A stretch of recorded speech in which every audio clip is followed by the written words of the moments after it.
গতকাল গভীর রাতে ভয়াবহ অগ্নিকাণ্ডে উদয়পুরের গর্জি বাজারের 7টি দোকান সম্পূর্ণভাবে ভস্মীভূত হয়। আগুনের লেলিহান শিখায় মুহূর্তের মধ্যে পুড়ে যায় ব্যবসায়ীদের দীর্ঘদিনের সঞ্চিত মালপত্র। ফলে লক্ষাধিক টাকার ক্ষয়ক্ষতির আশঙ্কা করা হচ্ছে। অগ্নিকাণ্ডের খবর পেয়ে দমকল বাহিনী ঘটনাস্থলে পৌঁছে দীর্ঘ চেষ্টার পর আগুন নিয়ন্ত্রণে আনে, তবে ততক্ষণে দোকানগুলো সম্পূর্ণ নষ্ট হয়ে যায়। শনিবার সকালে ঘটনাস্থলে পৌঁছে ক্ষতিগ্রস্ত ব্যবসায়ীদের সঙ্গে কথা বলেন সিপিআইএম রাজ্য কমিটির সদস্য উদয়পুর মহকুমা সম্পাদক দিলীপ দত্ত। তার সঙ্গে ছিলেন মহকুমা কমিটির এক প্রতিনিধি দল। তারা ক্ষতিগ্রস্তদের পাশে থাকার আশ্বাস দেন এবং প্রশাসনের কাছে দ্রুত ক্ষতিপূরণ এবং পুনর্বাসনের দাবি জানান। একই সঙ্গে অগ্নিকাণ্ডের সঠিক কারণ অনুসন্ধান করে ভবিষ্যতে এই ধরনের দুর্ঘটনা রোধে প্রয়োজনীয় ব্যবস্থা নেওয়ার দাবি তোলা হয়। আমরা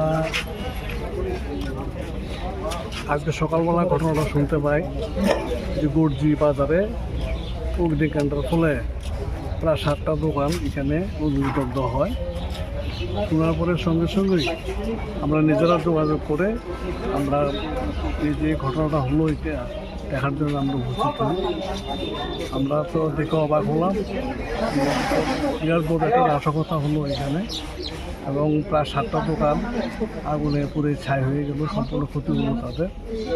এই যে ঘটনাটা এটা খুবই দুঃখজনক এবং তার জন্য আমরা আমাদের পার্টি সিপিআইএম মহকুমা থেকে আমরা দুঃখ প্রকাশ করছি এবং যারা ক্ষতিগ্রস্ত হয়েছেন তাদের প্রতি আমরা সমবেদনা জানাচ্ছি এবং আমরা চাই তারা নিশ্চয়ই আগামী দিনে সরকার যদি নজর দেন, তাদের সাহায্য সহযোগিতা করেন, তাহলে তারা নিশ্চয়ই আবার ঘুরে দাঁড়াতে পারবে এবং আগের মতো ব্যবসা বাণিজ্য তারা চালাতে পারবে।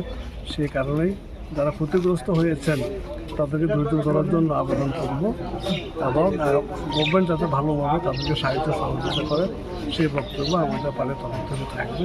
এটুকু বক্তব্য। নমস্কার।